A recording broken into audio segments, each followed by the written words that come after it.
This is Barrels and Barrels, a bourbon and baseball podcast, with your hosts, Brandon Spinner and Michael Burns.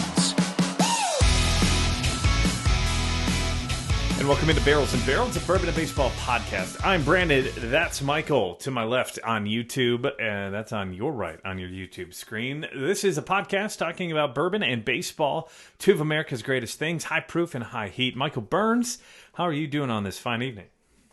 Doing all right. I had an on-base percentage of 1,000 tonight at my baseball game. Yeah? You guys win? We won 17-2. I had two walks, a double, and a single. Yeah.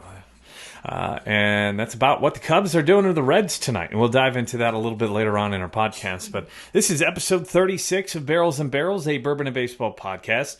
We're starting it out the way we've started out the last several. We go with the best number of the podcast, so this being number 36. Who is the best baseball player to ever wear the number 36? Michael Burns, I can only assume that you have not done any research on this topic. I did, sir, and I think did? it's going to be. I think it's not much competition here for 36. I don't know that it's a real popular number. It's I believe a slam dunk on who this one's going to go to. There have been a lot of people who have worn it for a decade, if not longer. I think there's just one guy who, when you've worn it for 21 years and you have a 90 WAR, you're going to get it, and that's That's it. There's only one other guy who's close, but he was only wearing it for 15 years with an 86.2 WAR. What number are we looking at? Number 36. Yeah, I see something different. I've got two guys wearing it for 21 years. Right. But there's only one guy who's at 90, and then there's an 86.2 WAR at 15 years. Oh, right. Okay. Yeah. No one near. I was looking at in order of years rather than you looking at order of WAR. I'm tracking now. Yeah, there's probably about 20, 25 people who've worn it for a decade plus. There's two guys who've worn it for 21 years. And, of course, I think I'm going to be leaning towards Gaylord Perry at 21 years, a 90 WAR. Jim Cott is the other guy at 21 years as well. But I was talking about Robin Roberts, not the Good Morning America host, but the baseball player who played for the Phillies. Do you know a lot about Gaylord? Gaylord's an older player, not really our generation. Actually, he just died just last year. Man, what a stud. 60s, 70s, 80s. Hall of Famer. Yeah. Very amazing career. 90 WAR. Was Gaylord Perry the spitball guy? I couldn't tell you a thing about Gaylord Perry. Yeah. He's born in 1938, as Michael just mentioned. He just passed away last December. I just knocked my whiskey all over my keyboard. Did you? How much do you have left? I have. I mean, it's still a pour of it, an ounce, but I spilled half of it. Well, that's sad. Right there. We'll get into that here in a second. But I think Gaylord Perry is probably the slam dunk. 314 career wins, an ERA of 3.11. He had 10 saves to go along with that, and 3,534 strikeouts, a career whip of 1.181. Obviously, this was a different era. But, I think Gaylord Perry is the best number 36 out there. He kind of had a little bit of like a Justin Verlander. It looks like he won Cy Young in 1972 and then had a gap where he didn't finish in the top three for Cy Young. 1, 2, 3, 4, 5, 6, 7. 8 years later, he won Cy Young again. So kind of like, Verlander had that little blip in his career. So 72 he won, and then 78 he won. And those are his only two Cy Youngs. Yep. Yeah, he won it with the Padres in 78, and his first one came with the Cleveland Indians at the time. He won more than 20 games 4 times in his career. He led games started in 1970 with 41 games started. That was a whole different era, man. Whole different era. He had 29 complete games in 1972. Of course, he won in 1972 the Cy Young Award. I think you got to go to Gaylord Perry in my mind.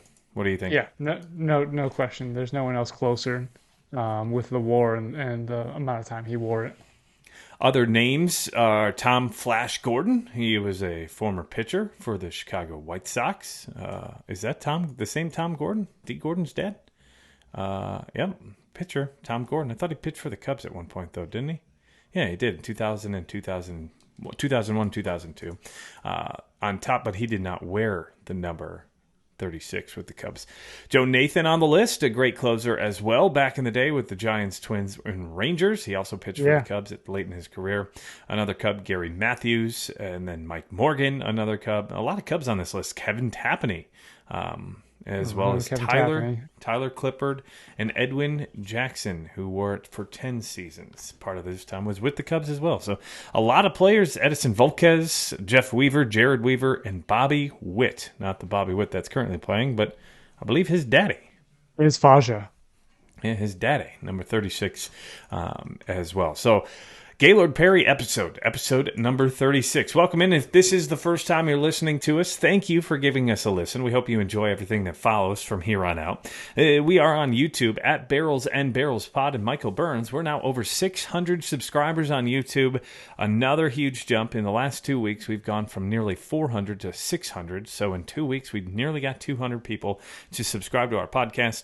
On Instagram, you can find us at Barrels and Barrels Pod. Facebook at Barrels and Barrels Pod. TikTok at Barrels and Barrels Pod, and on Twitter at Barrels and Barrels. And if you're listening on Spotify, Apple, Amazon, Google, or iHeartRadio podcasts, you can find us wherever you stream your podcast. But also, please do us a favor. Please rate and review our podcast. We'd love to hear what you actually think about this thing. DFA us? Give us an all-star? Please don't DFA us. But if that's what you really feel, we'd love to hear your thoughts. What would make this podcast better? What do you love about this podcast? So head on over anywhere. We are 20 out of 25 star reviews on Apple and 14 out of 14 5-star reviews on Spotify. So a big thank you to everybody who's already done that. And if you haven't done that already, we'd love for you to do that. So going forward, we are also selling t-shirts.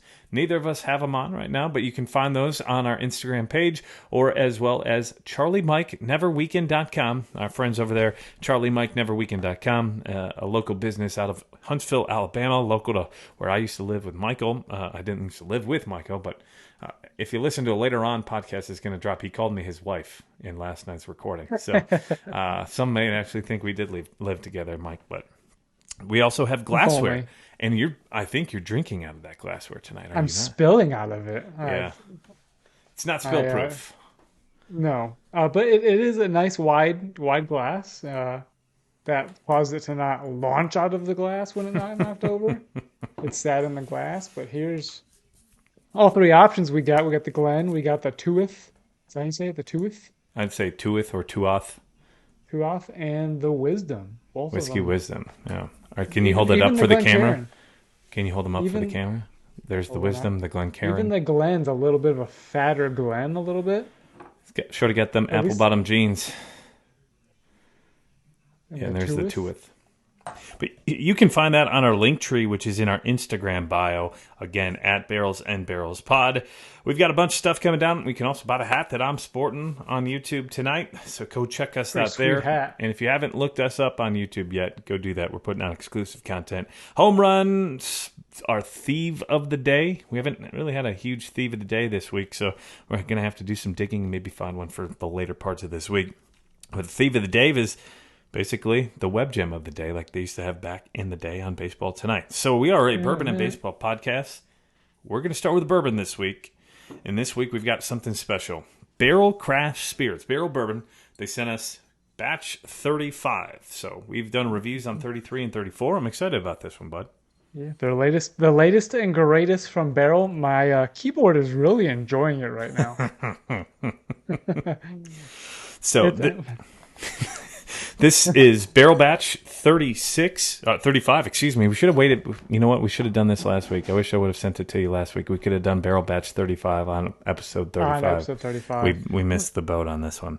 So this comes in at 117.5 proof. The age statement on this is 6 years, but that's because by law, it has to be listed as the youngest juice in the blend. And of course, if you don't know much about Barrel Craft Spirits, they're fantastic at blending. everything they put out really is blending unless you're getting a single barrel from them. But this is a blend of Indiana, Tennessee, and Kentucky bourbon whiskeys. The Indiana bourbons coming in at 6, 7, and 8 years old. The Tennessee bourbons at 7 and 13 years old. And the Kentucky bourbon whiskey comes in at 8 years old. This does come out to a derived mash bill of 78% corn, 18% rye, and 4% malted barley. Okay. That was 6 different whiskeys inside there? 6 different whiskeys, or at least 6 differently aged whiskeys. Multi-blend mash bill of 6 and 7-year-old spicy and earthy, high rye, high proof, oak forward barrels. So that was part of the Indiana whiskeys. It comes together. 13-year-old barrels with dominant fruit flavors were layered in. I'm not going to give you the notes that they're putting here because I do want us to come in with this open mind. But I've heard good things on social media, and I'm ready to crack into this. You've already poured it and spilled it. So, Mikey, have you gotten a chance to give that puppy a nose? I'm pouring mine right now into my Glencairn. I get a good vanilla on the nose right away. Now, is this one higher proof than the other batches we've done, or am I just thinking off? So I know Vantage is 114. I feel like It's been between 115, 116, 117. This is 117.5. Ooh, it smells good. It smells... the vanilla is real strong for me on the nose. I got an earthy vanilla on the nose. Like, there's a sweetness to it, but I also can pull some earth. Maybe a little grass or dirt. Is that just from you passed out in the front yard earlier? Probably. It's been a long day. What do you get sweetness wise? Do you get a caramel or a butterscotch out of that? Like the vanilla, like a sweet vanilla. Yeah, I'm getting a lot of vanilla. I mean, the vanilla is covering a good bit of this. Yeah, I will say I get a little bit of a grassy nose to it. I'm trying to pull out like a fruit here. I can't. It's not like a cherry. It's almost like a little bit of mint. I think that's overpowering the cherry from me. Like a tropical fruit is what I'm getting out of this. If I'm going to say fruity. I'm diving in. You're diving in. So Michael's going in. I've got like a vanilla, almost like a mango or tropical fruit coming through on this. That's what I have on the nose. What do you think? First pour.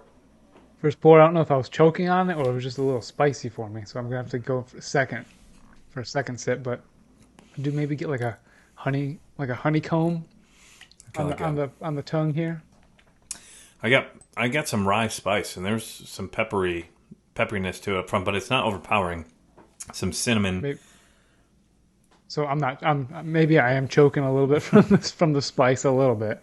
It did hit me a little hard, but I think it comes at you right away. The first sip, it's really, I wouldn't call it the heat, but there's definitely a little bit of the heat. Oh, yeah. In the back end. Mm-hmm. I wouldn't say it's overly hot, but there's some heat to it right away, and then also there's like that rye tingle up front, which really, I think, shocks you the moment it hits. It's got a sweetness to it. I do also have a little bit of cinnamon on the back end. Overall, well-rounded. I think that this is a good pour. It definitely ramps for me. And the beginning is subtle, and then it crescendos up at the end with that. It's like a red hot like gum. See, my first sip, I thought there was no crescendo. I thought it was really forward. But now on the second sip, it has really started to build and build and build, and I can really feel it even after I've swallowed it and after I've really fully taken in the flavor. There's still a lot of like you said, a big red or red hot, like tingled to the back end of this on the tongue. I don't think it's overpowering. I think it drinks hotter than 117. A little bit. I would probably agree with that. Yeah, because of that ramp at the end. Do you get anything with that ramp? I mean, when I first drink it, it's just hot at the end. But now that I let it go and I let it kind of calm down, I am getting some of the oak. I was just about to say the oak. I think you get the oak more in the end of anything. I don't think there's much to it up front. It's kind of a drying out. kind of get that in the back of the mouth. You know what I'm saying? Where you kind of get, Yeah. where you're a little bit dry. Yeah. So I think that's Is the it rye that coming earthiness through. for you, maybe? You think that I think that's earthiness? the Yeah, rye. Yeah. And even like a tingling on the outer edge of the tongue. Not necessarily right in the middle, but like on the edges from back So to front. give me your begin to end there profile. From the As sip in- to the palate to the finish. I think it comes in sweet, but there's some pepperness right in the middle. Like right away, it comes in sweet. It builds to like a rye pepper, and then it gets like cinnamon spice on the back, at least for me, on the second to third part of the pour. And then as it comes to the finish, the oaky dryness that still has some heat to it. Like it talks to you well after you've taken your final sip. What are you shaking back and forth for? How much bite there is to this guy. Mm-hmm. It's really got a lot of bite. It drinks hot. And so is that something that turns you off about it? It's kind of taken away from it. It's taking it from more of like an elegant pour and kind of dropping it down a level a little bit. So their website lists, banana bread on the nose is complemented by a myriad of herbaceous aromas from the rye grain. An earthiness intensifies on the palate. Bold spice settles down to rich, sweet notes of chocolate milkshake and frosted cinnamon bun. I got the cinnamon. I don't know if I got the chocolate milkshake. Water completely It's a good thing I stopped there, huh? Yep. Water completely transforms the whiskey into a punch bowl of fresh tropical fruits. So I wonder if you added a drop of water to this, if it changes it. I'm sure, I think it would probably be better if it was just even a little bit lower proof in my mind. I'm going to pour a little bit more and add a drop or two of water just to see if it opens up. But on first blush, on our Barrels and Barrels of Bourbon and Baseball podcast rating scale, Michael, where do you rate this, buddy? That bite is a little bit much for me. If it wasn't for the finish after bite, I'd be DFAing it. If it didn't have that flavor and it was just bite and cinnamon at the end, but like the notes just stated a little bit, you get that tropical afterwards, and I enjoy that aspect of it. If I wanted something hot, this is a great thing to grab off in a certain situation, and that's why I'm going with a bench guy. So Michael's going with a bench. I just added a drop of water. It does change it a little bit. There's still a lot of heat to it to me, though. I think it could be an overpowering heat, but if you're looking for that hot pour, I think this is a really good hot pour. There is a lot of complexity to it. Like we said on the nose, there's... and I think Barrell crushes it when it comes to going for complexity. Like they continuously put something out there that's different and has a different feel to it and a different flavor profile. I'd say some of their other stuff has been sweet. Others have, even look at Vantage. Now that's not fully bourbon, but Dovetail. That's really sweet for good. you. I've actually come back around to it. When I first got it, I thought it was way too sweet. And now it's a pour I enjoy going to.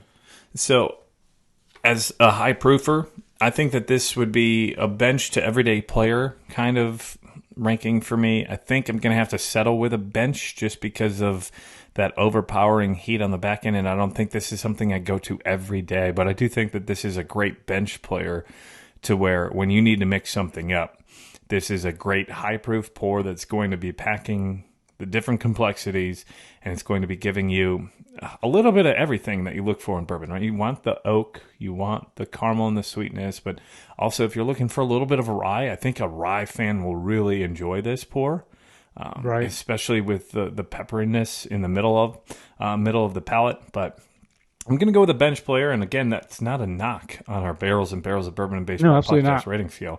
It's just saying that this isn't something that we're probably going to kill and drain on a daily basis. But it's got its spot on the team. It's got its spot on the team. I wouldn't give this to somebody who is newer to bourbon or whiskey because they'll just say, it's so spicy and tastes like alcohol. Yeah. And you can get some of that. This. Yeah. Yeah, build up to it. This is not your first pour of the night kind of deal either, I don't think. And what do you think? No, I would if they always say start lower proof and build up, and if you could build up, then that might not have much bite to you. Right. You may have already I'm killed half that tongue. I'm gonna say that I had was trying to I saw it was 117 on the bottle that you sent me, and I had a little pour trying to build myself up, and I spilled that one too. Maybe you just got the jitters. You're just so happy that you went 2 for 2 tonight. I need to put it on my just up here on the ledge I have with my Major League Bourbon coaster, and put it up out of harm's way. So that's why I couldn't believe I spilled the second one. Yeah. So on our Barrels and Barrels of Bourbon and Baseball podcast rating scale, if you're new to us, we rate our whiskey on a baseball-related rating scale, and that goes from the top as Hall of Fame. There's only 1% of Hall of Famers, only 1% of baseball players make the Hall of Fame, and we haven't even rated a whiskey there yet. That just tells you how hard it is to make that ranking. Then All-Star comes in next. All-Stars are the ones that are the best players on your team. Those are most likely the most coveted bottles you have in your house. Michael always likes to say, those are the ones you only share with your bourbon friends. Right, those are the ones you only share with the bourbon friends, and those are the ones that you start crying as it gets lower and lower, and that you don't want to finish it. You hope to have the backup to the backup on those puppies, as those are the ones that you probably covet the most. Everyday player, it's like a baseball player. You've got a lineup. That's the guy that's consistently in your lineup. May not be all-star quality. Think of like a Nico Horner if you're a Cubs fan, or if you're looking at a White Sox fan, probably a Tim Anderson. Now, Tim has made the all-star game, but he's there day in and day out, and he's going to be in your lineup. And he's providing leadership, or he's providing something else. And that's what a bottle that's an everyday player is. That's something you always want on your bourbon shelf or on your whiskey shelf. It's something that once it's gone, you're going to go buy another bottle. Bench, right, which is what we just went with tonight, is kind of that clutch player in my mind. It's the guy that you go to in certain situations. Right. You need a big bomb or something, Chance. Big hit in the gap. You call on Nelson Cruz. That's what the guy does. His role is right now at 42 years old, but still hits home runs. It's that lefty coming out of the bullpen. It's a specialist guy who can get the job done in certain situations. Now, we're both Cubs fans, so I like to always use the David Boldy reference. Like, comes in and hits a walk-off grand slam, or comes in and maybe it's a defensive replacement, similar to what Mike Tauchman did the other night with a robbing grand slam versus the Cardinals, and we'll get to that here in just a second. But a bench player is one of those that you want on your shelf, but it's not something you go to every day, just like a bench player in the major leagues. And then finally, Michael mentioned it a little earlier, DFA, designate for assignment. That means you're cut off the team, and we don't want you. That's right, sir. We call you into our office, sit you down, and say, we don't want you. You didn't make the cut. You did not make the cut. So, Michael, we both rated this as a bench. I want to give a big thank you out to Barrell Craft Spirits for sending this sample over for us to try and give a rating. Go check out what Barrell Bourbon's doing. They're crushing everything they've been doing lately. This just released. I think it's probably around a price point of $85 to $90. That's about where the last several have come through. A very good pour. I just don't think that it's something you're going to every day, probably because of the higher proof and a little bit more of the bite at the end. Yeah, if you're looking to venture out, you're going to a liquor store and you want to venture out a little bit, and you see that barrel on the shelf, probably can't go wrong with it. Right. If you see barrel products, I don't think you can go wrong with anything that you buy. I'm more partial to Batch 33 and Vantage, but whatever it is, go give it a try. So again, Batch 35 of Barrell Craft Spirits Barrell Bourbon. Go give this a check. Go check this out. Maybe go grab a pour at the bar if you see it there, or maybe find a buddy with a pour if you're not so dead set on buying it. But a big thank you once again to Barrell Craft Spirits. So, Michael, we have just done the bourbon portion of our podcast. We transition usually with trivia, and that's what we're going to do this week. This week was a trade deadline. There was a lot of movement, and we're going to have some reactions on that here in a second. But this week's question, with the Texas Rangers making a big splash and going after Max Scherzer this past weekend, do you know who the last Texas Rangers starting pitcher was to win a postseason game? Let's go with C.J. Wilson. C.J. Wilson. Is that your final answer? My final answer. It's a name that I don't think anybody thought we were going to be saying tonight, but Yovani Gallardo back in 2015, the ALDS Game 1. It's been that long since the Rangers. They haven't been in the playoffs in 6 years, but the last time a starter won a game was in 2015. 2015. Okay. Was CJ on the team, I wonder? I don't know. I I'll believe look. so. I'll, We'll look it oh, up yeah? later. So we'll get to the C.J. Wilson question here in a second. But so Max Scherzer, as I mentioned, traded to the Texas Rangers as the Mets kind of just sold off. And they're kind of the two biggest stories, I think, of the trade deadline is Max Scherzer and Justin Verlander going to two different teams in the same division right there at the top. First blush, what are your thoughts on these two high-priced pitchers getting moved, and what do you think the Mets did with this? I love that the Houston Astros went and got their guy. They paid a price, but they went and got their guy. Now they got Verlander at the top. They've got Framber there, Hunter Brown, Christian Javier's coming back. They've got a great 1 through 4. And has Mikolas got any chance of pitching this year? I'm not sure. I want to say no. That I think he's out for the year. Okay, well, What do you think about Verlander to Houston? I think that made sense. He's familiar with the organization. He had success there. 2 out of the last 3 years, he was Cy Young Award winner, wasn't he? Didn't he win 2 in a row? Or 2 out of 3 there in Houston? I'm not 100% sure on that. But, yes, he's out for the entire 2023 season. Lance McCullers says he had flexor tendon surgery. I think that's... isn't that what Kyle Hendricks had? Flexor tendon? Yes. I want to say yes. He won So 2 Cy Youngs with Houston, with 2019 and 2022. He finished second in 2018 with to Rick Porcello, I believe, in 2018. Yes. So Verlander to Houston makes a ton of sense. That team needed one more starting pitcher, and they went and got him, and they got probably the best one on the market after Max Scherzer.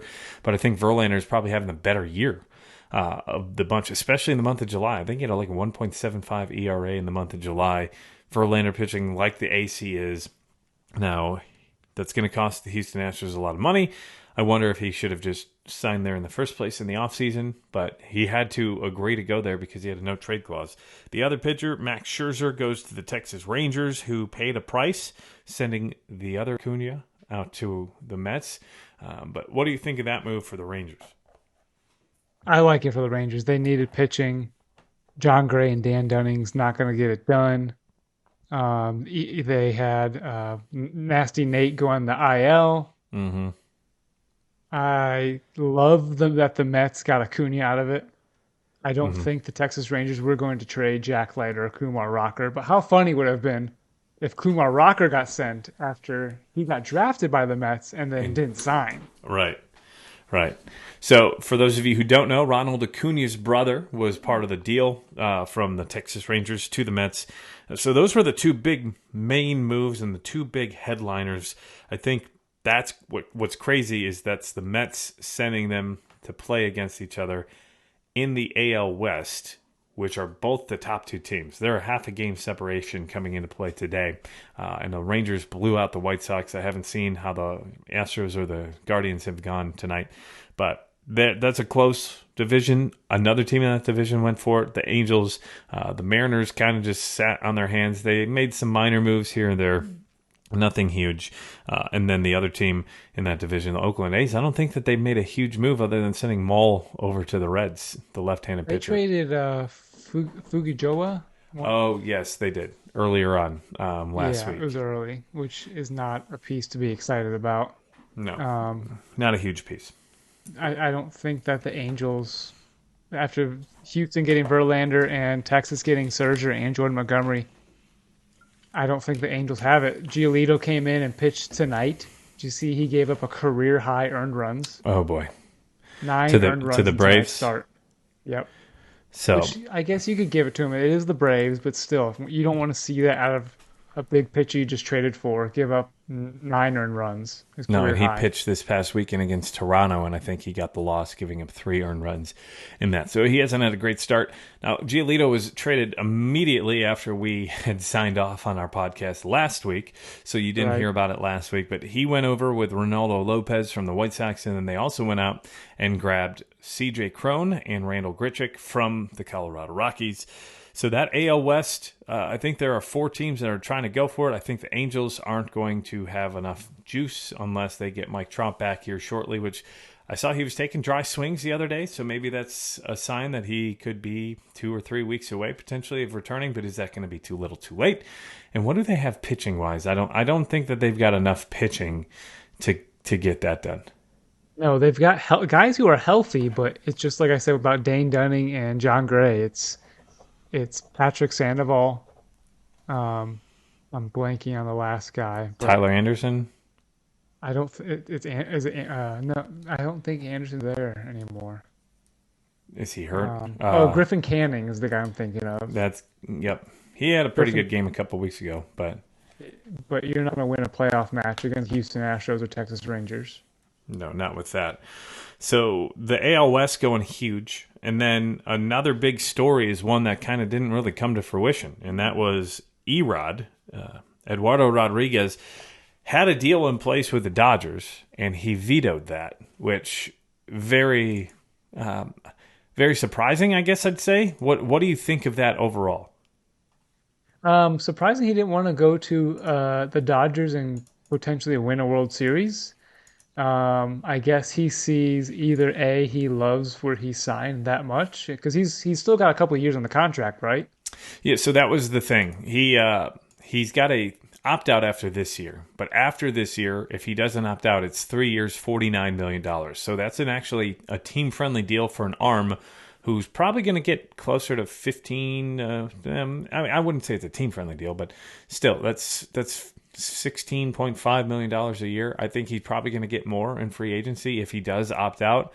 I did read some stuff earlier today that there's a couple different reasons. His family's in Miami, and he's never played outside of the Eastern time zone with Detroit and Boston. But also, if he gets hurt, and for some reason, because that's the thing, if he were to get hurt, he's not opting out, right? Because you're going to continue to take that guaranteed money. He would be stuck with the Dodgers for 3 years in that mind. And is it a place he wants to be? I don't know about that. The taxes out in LA are awful as well. And I don't know how much of that played into the fact, but I do know that California's probably got the worst tax amongst major league players of any sport.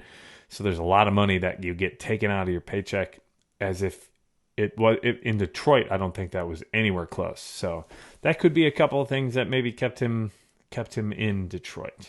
I like it for the Tigers. I like it for Detroit. They're not terrible. No, they're still 6.5 game back. Yeah, and they really could retool in the offseason and compete for that Central in 2024. Yeah. So if he sticks around, and that's if they may have to restructure that deal to make sure he doesn't opt out, maybe change it to a 4-year deal at maybe $60 million. So it's still $15 million a year, but he gets that extra year of guaranteed money or something along those lines. I don't know. That'll be an interesting story as we get closer to the end of the season, as he has to make that decision of whether he's not going to opt out or not. But I'm surprised the Tigers didn't have a backup plan, right? You would think that they knew he's got a 10-team no-trade clause. Why wouldn't you know that he's got a potential to block this, have a secondary option? And there had to be interest. The Red Sox had to be interested. The Cubs, the Orioles had to have made a call. The Reds. Right, the Orioles. The Reds. Oh, man. Do the Reds look like they should have made a pitching deal or what? Yes, they do. And we'll get to that here in a second, because the team the Reds are playing are Cubs. They made a move. They made a couple minor moves, but one big move is I think they probably went out and got the best bat that was available at the time, Jeimer Candelario. He goes to the Cubs and immediately goes 8 for 9 in his first 2 games, and he got on base 9 out of 10 at-bats. So he's got a 900 on-base percentage in his first 10 at-bats, the first 2 games with the Cubs. He's a former Cub. He came up with the Cubs in 2016 and 2017 before being shipped to Detroit. I believe that was part of the Alex Avila and Justin Wilson deal in 2017. You are correct, sir. So he's back with the Cubs. I think that's a sneaky good move by Jed. A lot of people were kind of wondering what the hell Jed was doing, but DJ Herves and Kevin Made, both going over to the Washington Nationals. They were 14 and 16 respective prospects in the Cubs system. Hers was 16th and Made was 14. But they were both Rule 5 eligible, which means for those of you who are new to baseball or don't understand it, you've got an X amount of years in the minors. I believe it's 5 or 6. And after that, if you're not added to the big league roster on the 40-man roster, you go to what's called the Rule 5 draft pick. And that is a draft of other teams getting a chance to kind of poach players from your system. It may be a player who's dealt with injuries early on in his career and you don't know much about, or he's just been inconsistent. But those two guys either had to be added to the Cubs 40-man roster by the end of the season or go to the Rule 5 draft, which there's a good chance maybe a team or two would have maybe taken a flyer on him.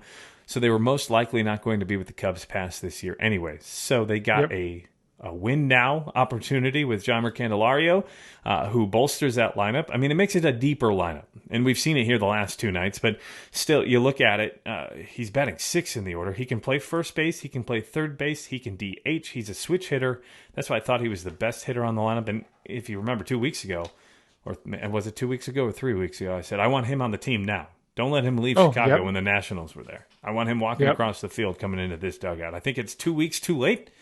I still think it has a chance to be impactful, but can you imagine what it would have been like if he was here 2 weeks ago? No, he paid the price, so I don't know if the Nationals were the ones waiting it out, trying to see if they could drive the price up. But yeah, Jed should have went and got him. It was an obvious hole with an obvious perfect fit. But hey, he's rolling. The Cubs are rolling with him. Yeah. And just perfect timing for him to come in after we took 3 or 4 from St. Louis, now coming to face Cincinnati. He's inserted that lineup, and the Cubs are rolling. Yeah, the Cubs are rolling, and we'll talk about that a little bit later on in this episode as well. But in the Cubs division, you just mentioned the St. Louis Cardinals. The Cubs beat them 3 out of 4 this past weekend. Jack Flaherty, who would be considered probably their ace over the last 3 or 4 years, hasn't pitched like it this year with like a 4.43 ERA.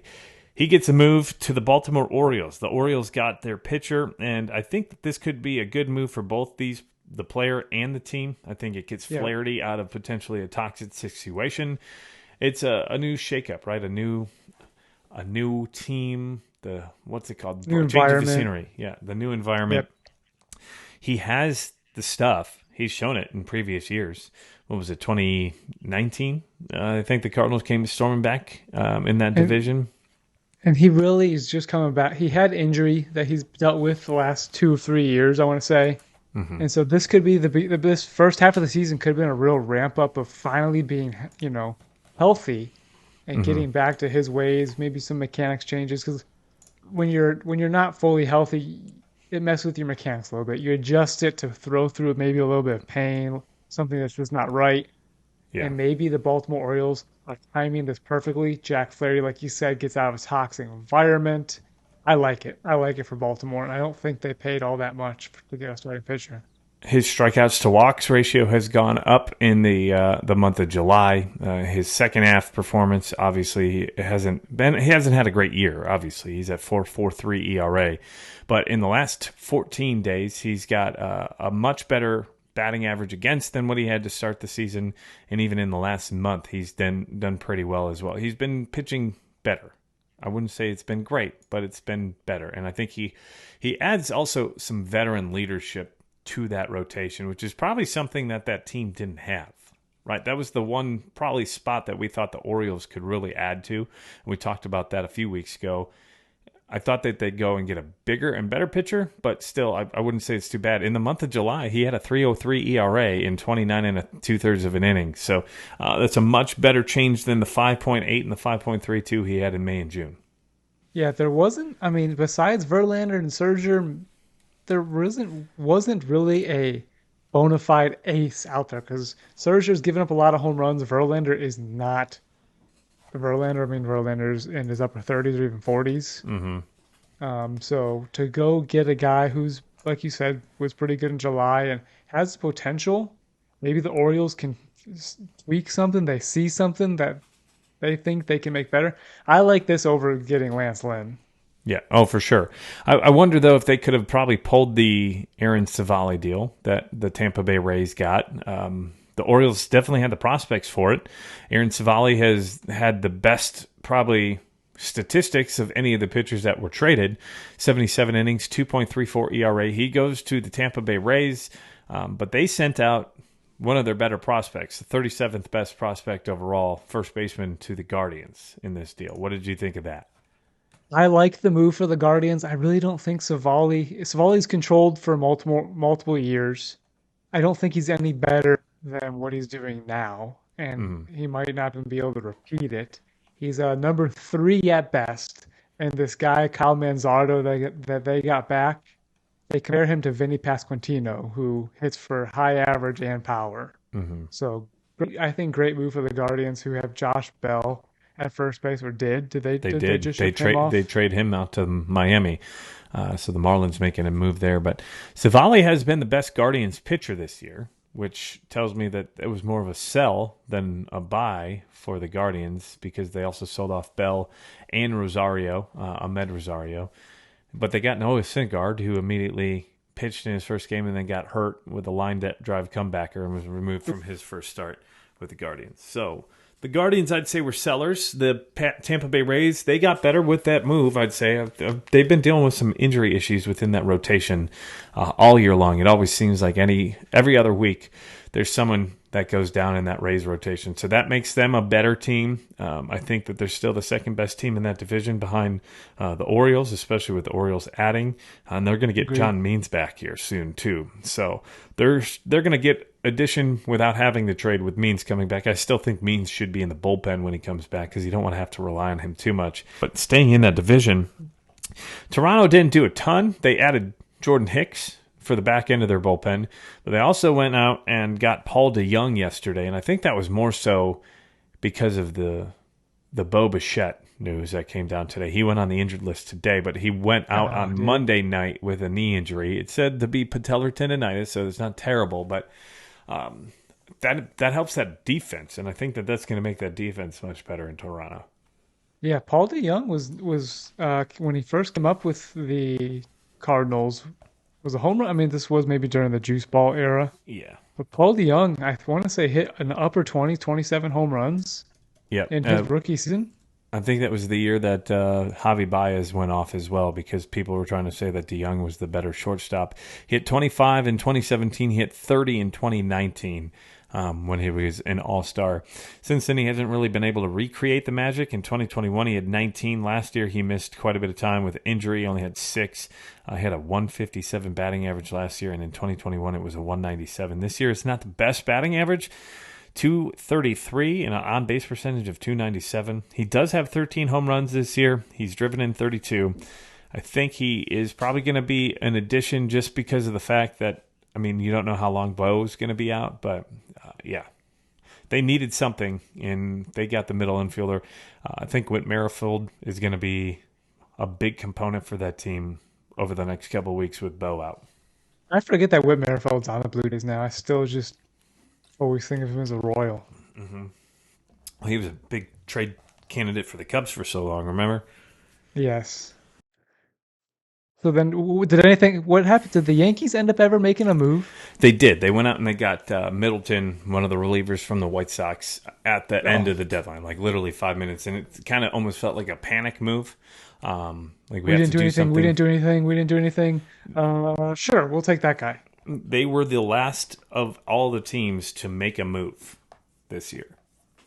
In the month of July. They had not made a trade from July 1st on until the last 5 minutes of the deadline, and they were the only team that hadn't. I think that puts them at last place in that division to end the year. Judge is not going to get pitched to. No. I think the last few games, Judge has 3 walks in like 2 of the last 3 games. Yeah. You pitch around him, make somebody else in that lineup. Giancarlo Stanton's not doing it. Anthony Rizzo been garbage since he came through early in the season. You've been missing multiple components on that team back and forth. And we talked about this in the offseason too. Like, we did not think that they had as much depth as a lot of people thought. We said, okay, cool, you got Aaron Judge, but who else do you have? Because you can't rely on Stanton to ever stay healthy. And other than that, DJ LeMahieu, yeah, but he had a down year last year, and he's had a better year this year, but I still wouldn't say that he's a stud on your team. Gleyber Torres, okay, you were hoping more from Volpe, but he hasn't done what you expected to this year. And Josh Donaldson's been garbage, and he's probably done for the season as well. So the Yankees haven't added anything really than that one arm. And then the Boston Red Sox, I wouldn't say that they didn't anything either. That was kind of a punting move in a way too. Like, hey, at the last minute, they went out and got Luis Urias from the Brewers. Yeah, the Red Sox are kind of hoping that the guys that get back from injury are the additions later. Yeah, it was Trevor Story. Trevor Story. I want to say they have somebody else coming back because I felt like they're more hoping of their trade acquisition is Trevor Story coming back and somebody else. I don't know why I can't remember. Is Chris Sale back or is... Now, I know that they've lost the last 2 games against the Mariners. Did you know that the Mariners had the best record in the month of July amongst AL teams? And they're still in 4th place? Yeah, 17-6, and they're still in 4th place. But they've played much better the last 2 nights. I think they've pulled out wins versus the Red Sox. They won 6-3 tonight. No, the Red Sox won on Tuesday, but the Mariners won on Monday. So 6-2, and then 6-4, and then 6-3. So if you scored 6 runs in that game, in the Mariners and the Red Sox, you won. So it looks like Tanner is, well as Corey Kluber on the IL, Wyatt Mills, Garrett, Chris Sale's back on the 60-day DL, and Garrett Whitlock. So, and then Alberto Mondesi, Trevor Story are also on the 60-day DL. Yeah, I don't know how much you can rely on Trevor Story though, because he's probably not going to be able to play the field. I don't think he's going to be put out shortstop. And that's what they need. Luis Urias, I think he came up as a shortstop, but played third base and second base for the Brewers. The Brewers, yeah. He came up with the Padres, and I think he was a second baseman with the Padres back in 2018, 2019. I think this year he's hitting 145. He's a negative WAR player, so I don't know what the Red Sox were doing there. That also kind of seemed like a, oh no, we need to do something kind of deal. Let's go get somebody. And like I saw that come across. I was like, okay, like I don't think this really moves the needle. And I think it shows you what those 2 teams thought about their teams too. Like they didn't think that they were good enough to compete. So we're not going to buy. But also you kind of got to sell in that point, or at least get rid of some of those expiring contracts at the end of the year. So you're going to get something for them. I just kind of weirded out by those 2 teams. Yeah, I guess when you're that close to a playoff spot, you can't sell. Right. And even retooling, kind of like the Guardians did a little bit. The Guardians still have you pitching. That's retooling compared to what the White Sox and Mets did, which was completely sell. And the White Sox blew it up big time. They sent out 2/3 of their rotation within 2 days last week with Giolito and Lance Lynn, and Lance Lynn went over to the Dodgers. The Dodgers were mind-blowing too. They didn't really do a whole lot of... The only team that really, I think in the NL that's scary is the Braves. And they hadn't played really good baseball since the start of the second half at all, outside of the sweep versus the Brewers this past weekend. Yeah, they lost 2 to the Red Sox out of a 2-game series. So... Now, do you feel like maybe we feel like all these teams underwhelmed at the deadline? Was there just a lack of available high-quality players, you think? I think that the teams that sold won because they had the talent to sell, but there wasn't, like you've said, a ton of talent to be sold. Think about the amount of teams that were sellers. You had the Nationals, the Rockies, the Athletics, and the Royals, but how much of the Athletics roster and how much of the Royals roster had depth on it that you really wanted? I mean, Scott Barlow, sure, and he went to the Padres. And a lot of 4th place teams. Yeah, and Ryan Yarbrough. Didn't sell.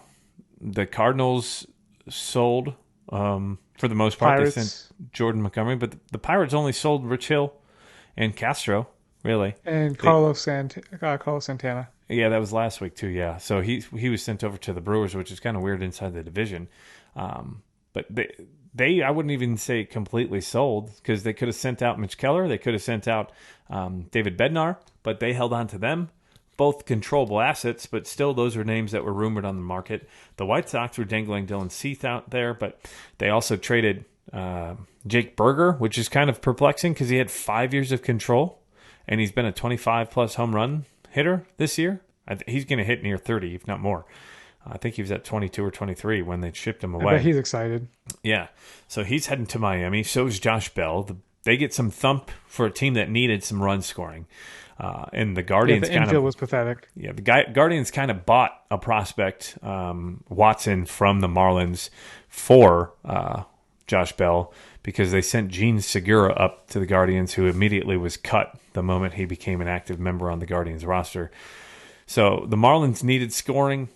They I'd say they got it. I don't think they got it in the best way. They could have used a lot more, and they sent Garrett Cooper out, I believe, to the Padres to make addition for those players. The Marlins added David Robertson, so they did make some moves. The Braves added Brad Hand, which bolsters their bullpen up, gives them another lefty arm option. And then the Phillies, they added Michael Lorenzen, who is probably, I'd say, the fifth or sixth best arm on the market. But he was an intriguing one, and he went over to the Phillies from the Tigers. It was just, I felt like there's a whole lot more action in the days before the deadline than deadline day itself. Yeah, I mean, if we look at it from division to division, no one in the NL East, I was gonna say no one in the NL East sold, but the Nationals sent Candelario. The Mets sold. Of course, the Mets sold, so they blew it up. No one in the Central blew it up. No one in the West blew it up. Yeah, the Rockies didn't even blow it up, and they're in last place. The Diamondbacks added a couple things here and there, but they got rid of Chafin and sent him to the Brewers. So they added a closer, but they got rid of one of their back-end arms in the bullpen with Chafin. Diamondbacks were a weird team, too. They kind of sold and bought at the same time. Yeah, they got Paul Sewald from the Mariners, which was a head-scratcher for the Mariners. You're going to trade your closer away, but I guess they're so confident in Munoz that they got. Yeah. And maybe they were thinking, like, hey, we get a chance to get a couple of prospects here for Sewald, and I think they got 3 players back. Two Major League ready guys, too. Yeah. So they still added to their team, but maybe that's a sign for, hey, we can go for this next year kind of thing. I don't know. Very interesting. And then in the AL West, really, even Oakland didn't sell because they didn't have a ton to sell. They only sent 2 players away. AL Central, the White Sox were pretty much the only team that sold. The Guardians did get rid of a couple of players and add a couple here and there. But even the Royals, they only got rid of Barlow and Yarbrough, and that was about it. But there's not a ton of talent out there to be had because there was only 5 or 6 teams that really were selling. So who from a pitching side, who was the winner, the best team that won, and the hitting side?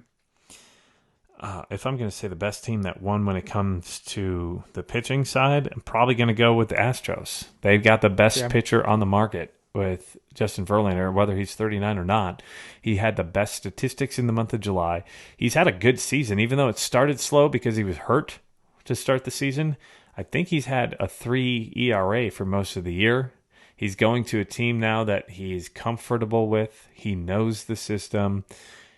Maybe they increase the spin rates, as you've mentioned a couple of times, but I think you like that move better overall for them, or do you like Candy to the Cubs better overall for the Cubs? Can you not really compare? I can't compare because I think the Astros are more of a complete team, so I think it probably makes them better because they didn't need to add on offense. They've got McCormick, they've got Jordan, they've got Altuve, they've got Kyle Tucker, who is, as we talked about last week, most underrated player in the league. Alex Bregman. That offense you didn't need to add to. And I guess the only thing that they were worried about was starting pitching and maybe relieving, but relieving's always hit or miss. And if you can add an ace, he's a bona fide ace. He's proven it. You've said what? He won 2 Cy Youngs in the last 4 years in that city. Yep. I'd say that's probably the best move of the deadline, even more so than Max Scherzer, because Max hasn't been as great, and I believe his velocity's been down here as of late as well. So that could be a sign of him either starting to just deteriorate or something's wrong there. I'm actually concerned for the Rangers. I do think that they're they haven't played as well as of late, even though they crushed the White Sox tonight. They just haven't been as consistent as they were earlier in the season.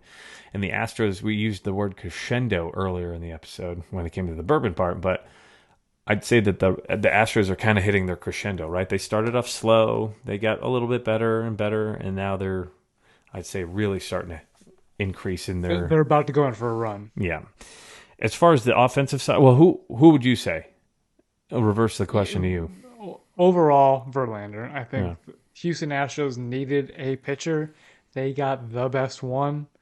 From the hitting side of things, it was Candelario. Like you said, he was the best bat in the market. The Cubs had well, I wouldn't say Candelario was the best bat in the market because that was Cody Bellinger. Right. The moment he came off the market, Candy became that. So really, the Cubs had the best two bats at the deadline. Yeah. They got the two best guys on the market. And I think the fact that the Cubs won on that long streak, what'd they win? 8 in a row, longest since 2016. Culminating with the Mike Tauchman walk-off home run robbery and the Ian Happ. That's something we got to talk about, the Ian Happ Miles Mikolas thing. We're both Cubs fans, so I'd say we're biased, but still, I'd think that's just kind of bullcrap move by Miles Mikolas. Yeah, I mean, why would you think that the guy did it on purpose? He's had the same swing since he came up. Wilson Contreras is known, I think, for getting hit a little bit for catcher's interference, for trying to get up into the ball, on top of the plate a little bit. And yeah, I don't see you hug afterwards, and then what does Mikolas do? Well, that's another thing. If you're going to throw at a guy, hit him the first time. He missed him. And he went high and tight. It wasn't like he hit him in the back the first time. First time was near his shoulder and his head, which is dangerous, Right. even if it's 94 miles per hour. You just saw what happened to Taylor Ward from a 92 mile per hour fastball from Alek Manoah. It was awful, and thoughts and prayers out to Taylor, who's out probably for the rest of the season. He's got facial fractures. He's going to be out for a while, and that's a huge blow to the Angels as well. But if you're Miles Mikolas, hit him the first time. Okay, you didn't. Move on. You had your shot. How'd you not hit him? Why did, like you said, why did you go high and tight? Right. Obviously, you were a little scared to get too high and tight because you missed. Right. Hit him in the back, hit him in the butt, be done. And that's what he did the And second you couldn't time. even do that. But you Couldn't even do that. He's a pitcher. You prove intent. You prove intent by going there a second time. So don't say it got away from you. Two straight Right. pitches. There's no chance. I mean, that's what pitchers do. You go high and tight to back guys off the plate, send a message. Send That's a message, exactly what right. you know. You don't have to hit them. Sure. Hey, don't do that again. If Ian was very well known as hitting catchers on a backswing, that's one thing. But I don't recall ever seeing him do it before, and if he has, it was not purposeful. They hugged after the damn thing. Like, come on. Why did that cause retaliation? Something like that. It wasn't like he pleaded the guy sliding in a second. Something more blatant. Yeah. Blatant and dirty. Yeah. It's childish, to be honest. It's childish. Like, come on. Grow up. We're in this day and age where these two are friends. They hugged it out. That just rounds out the Cardinals season. Mm-hmm. It certainly does. Yeah. Ugh, don't get me started on that. But get me started on the Cubs, because this team is rolling. 2 games in a row. Let's go. 20 runs on Tuesday. They just went and put out 16 runs Wednesday. That's 36 runs in 2 games. The highest total for back-to-back games since 1900. 123 Back-to-back years. like that? Yeah. Against a great offensive team. Yeah, the Reds had a 5-2 lead over the Cubs in the game overnight tonight. This is their Cubs' 18th time that they've scored 10-plus runs or more. There's one team ahead of them who's done it more, and that's the Texas Rangers. The Cubs have the best run differential in the NL Central. They have the most runs scored in the NL Central. They have given up the second least amount of runs in the NL Central. Now they have, again, they're only 2 games above 500. But they just beat a Reds team who was in first place back-to-back nights after the Reds beat them on Monday, and they almost beat them. The Cubs almost came back in that game. It was 6-5. Cubs are playing much better as of late. I think that this team is scary. especially now you added Candelario. Now Stroman just went on the IL today, and I think that was more so of a mental thing than the hip thing. He went on the IL for a hip inflammation, which I think might just be a go get right kind of thing. Go get your head right. What was the corresponding move? I haven't looked at the corresponding move, but I do. Oh, it was Ruiz, the guy that they got from the Royals. Oh, okay. So he came up. So I'm sure that they'll do something with a starting pitcher. Maybe Javier Assad comes and starts in Stroman's spot or something this weekend because he's already on the active roster. Or Hayden Wesneski, probably, because he didn't pitch tonight, did he? Wesneski did pitch tonight. He did? Okay, so then maybe the Cubs go with another bullpen day for Stroman's spot. But the Cubs are rolling. They 7 home runs yesterday. That tied a franchise record for the most ever going back into the 1970s. Dansby Swanson's hitting them out. Cody Bellinger's been the best. He was just won Offensive Player of the Month in July. The Cubs are rolling. The Cubs are the third best team in the NL right now when it comes to runs scored, run differential. And they're playing better than a lot of other teams. That's another thing. Who in the NL, other than the Braves, scares you? The Dodgers don't. Right. I don't know how the Dodgers are rolling like they are. The Dodgers don't scare me. The Padres don't scare me. The Giants don't scare me. The Diamondbacks are just like the Reds. No pitching. Mm-hmm. And so the Cubs could be 2 games out of first place if they win tomorrow. Yeah. And the starting matchup, the pitching probables is Luke Weaver versus Jameson Taillon. And Taillon has had like a 1.45 ERA over the last month or so. Month of July. Mm-hmm. Yeah. So if they win that game, Luke Weaver, I believe, had like an 8.8 ERA in his like previous 11 starts until last week. So the Cubs have the upper hand on that. That could be a huge game. That would mean the Cubs are 2 back, 3 games above 500. That would be tonight as this podcast drops on Thursday, August the 3rd. We haven't gone too much into depth in the Cubs like this, and I love it. Oh, yeah. I'm Cade Horton. We can get even deeper. Cade Horton. Ben Brown is now at AA. He had a great debut tonight. Ben Brown is still doing well. Jordan Hicks at AAA. The Cubs have some weapons if they needed to. You mean Jordan Wicks? I said Jordan Hicks, didn't I? Yeah, he's a pitcher for the Blue Jays. It's okay. Jordan Wicks is better. So Jordan Wicks, that could be a sneaky couple of weeks from here. He calls up, gets left-handed experience out of the bullpen. Yep. So that would be a name to watch. We talked for the about that Cubs on Instagram Live. Yeah. So the Cubs are rolling. Another team we talked about earlier as well. This is kind of Houston Astros episode along with the Cubs. Framber Valdez last night throws a no-hitter. It's the first time by a left-hander in that organization.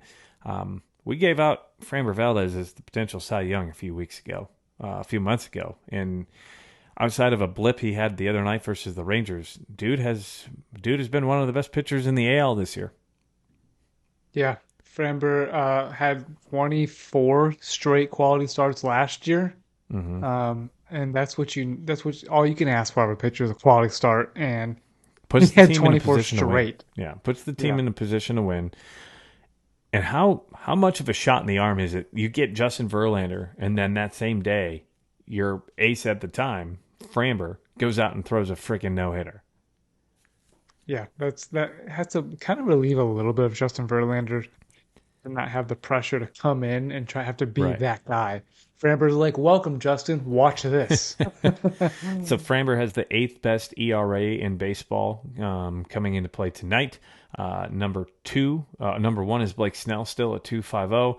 Fangraphs hasn't updated it, but Justin Steele, I believe, is 2nd or 3rd after last night's start. He's got a 3.03 on Fangraphs, but there was a stat correction to his statistics because of an error by Nico Horner versus the Red Sox, which changed 5 earned runs to 5 unearned runs.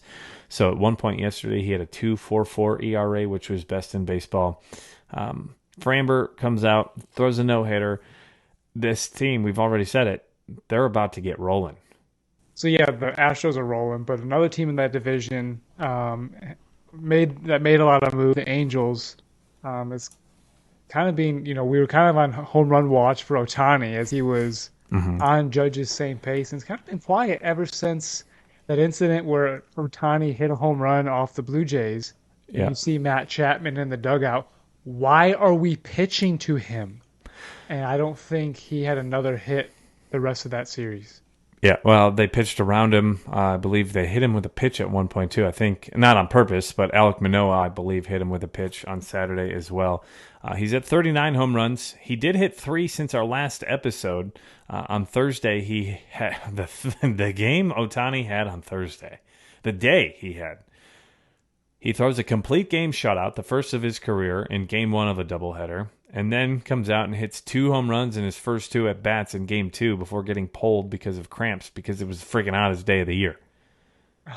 He pitched 9 innings and then still played the second game. Yes, and hit 2 home runs in his first 2 at-bats. How ridiculous is that?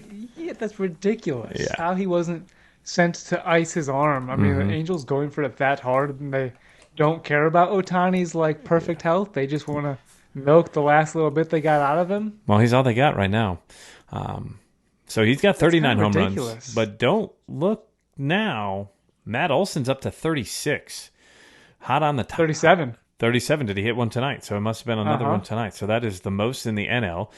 He's got more than 90 RBIs then, which is leading the league coming into tonight with 90. Adolis Garcia was at 85.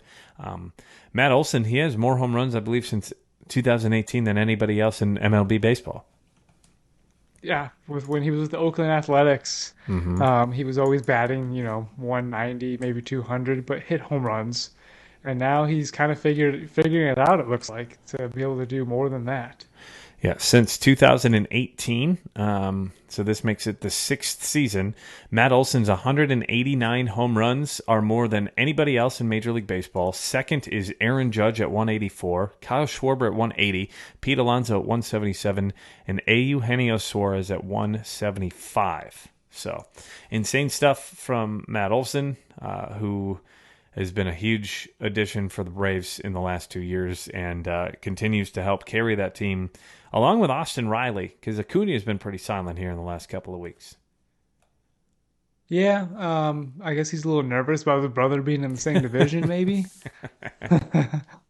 But Austin Riley, right there about the same, 276 average, 25 home runs, which is tied for 13th in the league, 66 RBIs.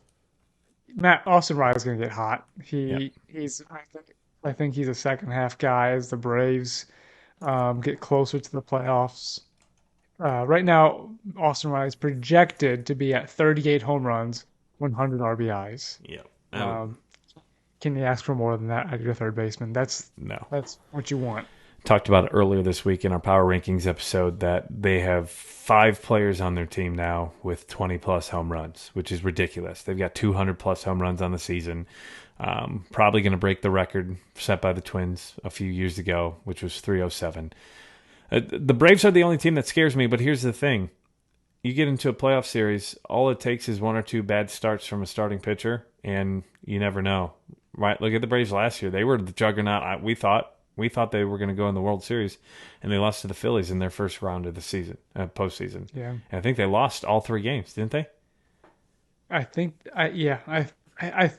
this offense is better than last year's offense. Right, but all it takes is 1 hot starter to shut them down in 1 or 2 games, and you never know.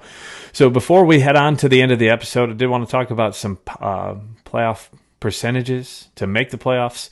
The Rays are the higher make the percentage. The Rays are the higher percentage to make the playoffs right now via Fangraphs at 96.8. The only team that's higher than them right now is the Braves. The Dodgers are at 96.5. But postseason odds, the Cubs, where do you think they're still the third most percentage behind the Reds and the Brewers? But the Brewers at 66.1% to make the playoffs. The Reds are only 35.8, and the Cubs at 32.9. I think I predicted that the Cubs would make it via wild card. I think the division. Yes, I think, and you predicted that the Cubs would take the division, and I'm right there with you now. I think the Cubs is their division to come and take, and their division to lose. The Reds, unless they get their pitching back quickly, the Cubs could take a run like that they're on right now. And This weekend's going to tell the tale for the Cubs because they play the Braves in Chicago, but it's in Chicago at Wrigley Field. The Braves have not been playing the best of baseball since the start of the second half. The Cubs have been the best team in the second half. I think they're 10-5 since the since the end of the All-Star break. It's going to be an interesting stretch here for the Cubs and also the Brewers. The Brewers added a little bit. They added Mark Canha as well as you mentioned earlier, Carlos Santana, but they didn't go all out. I think they had the best pitching in the division, but their offense still seems to be something that kind of lacks in my mind. who's that? The Braves? The Brewers. The Brewers. Oh, they've got Corbin Burns, who looks like Corbin Burns. And Brandon Woodruff's coming back. Freddie Peralta. Freddie Peralta's not Freddie Peralta that he used to be. But still, I'd take the Brewers rotation right now over anybody else in the division. Over the Cubs as well? Especially with how Stroman's been struggling and Drew Smyly. So the Cubs have 3 starters right now, and Tyone is that third one, really. So you've got Justin Steele, Kyle Hendricks, and then Tyone. And can you trust Tyone at this point? I don't know. If you take Steele and Burns out of it, do you still like the Brewers? Yeah, because I'd take Brandon the top Woodruff guys over Kyle Hendricks right now, too, even though he's been hurt. Yeah. And Freddie Peralta. I think it's close. It's close. But it's yeah. close. I think the Cubs have the better roster now that they've added Candelario. And as I mentioned, they play the Braves this weekend, and then they play the Mets, who just sold off everybody. They go to Toronto, and then they have 2 versus the White Sox, 3 versus the Royals, 3 versus Detroit, and then 4 versus the Pirates to close out the month of August. So the next 3 weeks are really going to determine, I think, where the Cubs are sitting, because then they end the month of August versus the Brewers in Chicago before, I think, I would say a brutal-ish month of September. They play the Reds, the Giants, the D-backs twice. We'll see what the D-backs are because they've really started to slide as of recent play. They've not played well at all. They had the second least amount of runs in the month of July. So would the Tampa Rays as well. It's going to be a very fun race. I'd say the NL East, I don't believe in the Marlins, but the Phillies, I think, are better with Michael Lorenzen. Mm-hmm. And then in the NL West, I mean, the Padres, that's a scary team. That rotation, I think, might be one of the best ones out there if healthy. You got Snell, who's been the best.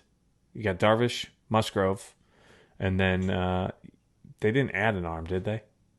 Rich Hill. They add Rich Hill. Mm-hmm. Yeah, he's a fifth starter, but he's going to help, I think. He makes the rotation deeper, and if Waka comes back, he'd be he's a great guy to have 2 starters go, like the Cubs do with Smiley, Wisniewski, Rich Hill. Just let him go 4 innings, kind of thing. Yeah, that's the word I was looking for. Piggyback kind of start. Yeah, so the Padres actually have the 3rd highest playoff percentage in the NL West behind the Dodgers, but the Giants are at 66.3. The Giants are a sneaky team, I'd say so far. And right now, the Astros and the Rangers both at 89 and 81.7% to make the playoffs. The Astros right now favored to win the division at 60% to the Rangers 35.5.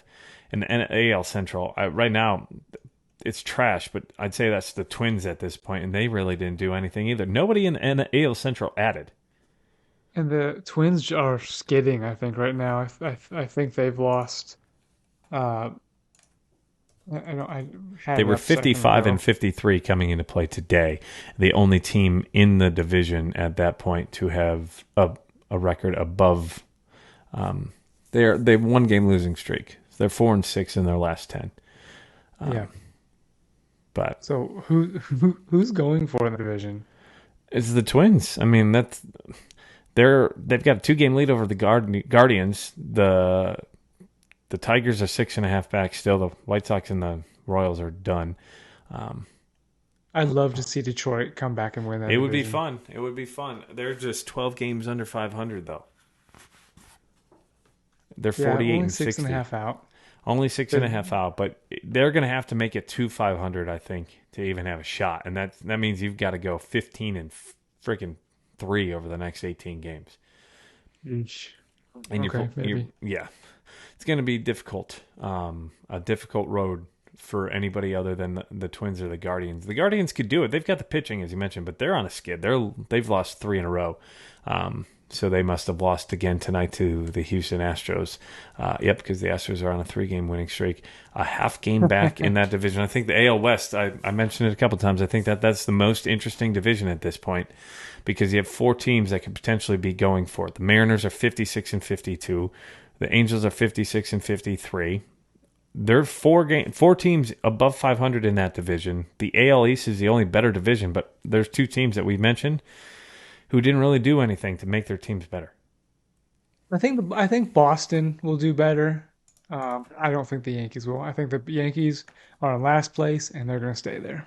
Yeah, I agree with you on that. So with that, we are moving on to our Power Rankings portion of the episode. And our Power Rankings are now brought to you by 10th Mountain Whiskey and Spirit Company.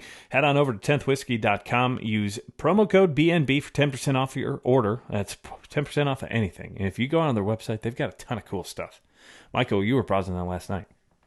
I was adding stuff. I was almost Christmas shopping already here in July/August. They've got hats, they've got glassware, they've got coffee mugs. They sell barrels.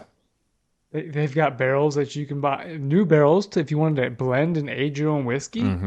Your own. You could, buy.